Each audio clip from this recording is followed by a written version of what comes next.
Halo, apa kabar? Hari ini kita akan belajar menggunakan suara dalam PowerPoint. Pertama, buka aplikasi PowerPoint-nya. Ini aplikasi PowerPoint. Kemudian pilih PowerPoint yang kita kehendaki.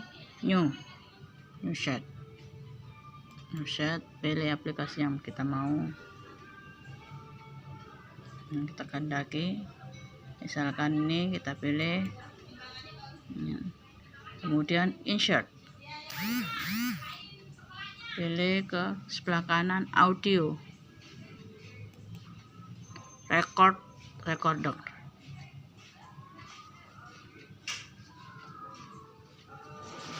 Recorder kita klik, kemudian tanda merah.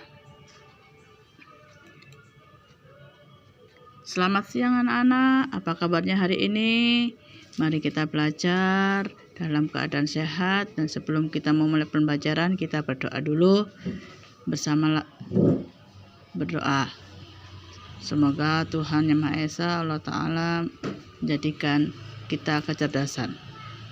Lalu kita tutup oke. Coba kita dengarkan ya.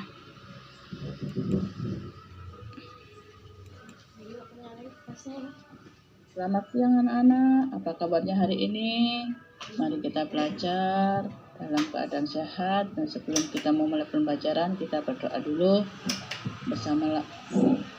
Berdoa, semoga Tuhan Yang Maha Esa Allah Ta'ala menjadikan kita kecerdasan. Lalu kita tutup. Berhasil? Terima kasih, semoga bermanfaat.